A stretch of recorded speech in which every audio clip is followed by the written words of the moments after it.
Novel karya Syukri Muhammad Syukri. Dugaanku, Rani mengambil sisir tanduk, tanda mata dariku, ketika menuju ke kamar mandi. Tadi malam, tanda mata itu memang kuletakkan di atas balok gelogor, di kolong kamar tidurnya.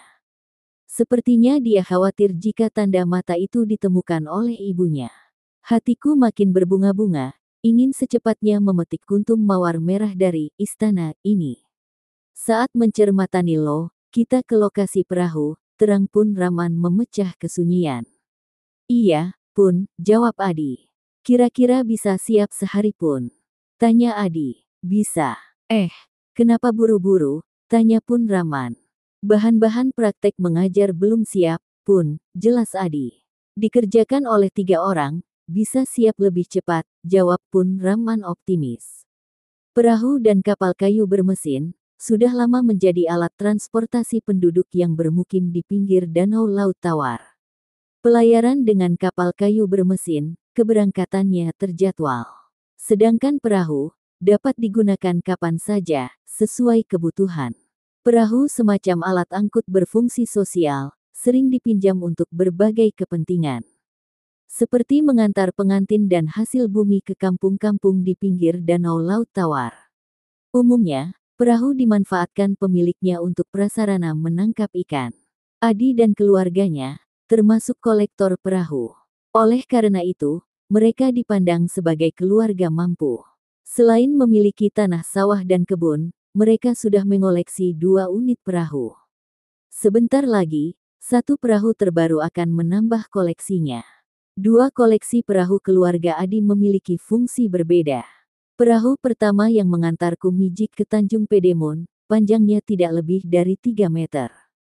Fungsinya sebagai prasarana menangkap ikan yang mampu mengangkut 1 kunce padi setara dengan 48 kaleng, 1 kaleng sama dengan 20 liter. Perahu kedua lebih besar, panjangnya 5 meter. Perahu ini menggunakan mesin tempel, berfungsi mengangkut orang dan hasil bumi. Daya angkut maksimal 15 orang, atau mampu mengangkut beban 3 kunce padi. Bakal perahu calon koleksi ketiga, sebentar lagi akan di-finishing oleh Pun Raman, salah seorang utus perahu nomor 1. Fungsinya, seperti cerita Adi kepada Pun Raman, sebagai prasarana menangkap ikan. Daya penggerak perahu ini direncanakan menggunakan mesin tempel atau dayung. Perahu ini akan dihibahkan bapaknya untuk Adi, makanya dia meminta Pun Raman memfinishingnya dengan sempurna. Bagi Adi, 3/4 hidupnya berada di permukaan air. Makanya, perahu lebih berharga daripada sepeda. Betapapun besarnya resiko menurunkan bakal perahu dari hutan belantara, dia akan tetap menambah koleksi perahu. Perahu adalah lambang status sosial. Cita-citanya tidak muluk-muluk, ingin mengoleksi 10 unit perahu dengan berbagai bentuk dan fungsi. Sudah mencermatani Lo, ayo kita berangkat. Ajak Pun Raman selesai sarapan pagi. Baik, Pun, jawab Adi. Pun Raman mengambil perkakas tukang dari bawah bale-bale, 3 buah beliung, gergaji, pahat, kampak, parang, meteran Tyler dan penggaris siku-siku, martil, bor kayu, linggis, alat ketam, sekaleng getah pinus, goni bekas, dan kotak kayu berisi peralatan khusus utus perahu. Aku mendapat tugas membawa kotak kayu berukuran 30 x 30 x 30 cm, dirancang seperti koper. Terdapat 4 lubang pada bagian atas yang dipasang tali sabut kelapa seukuran jempol orang dewasa.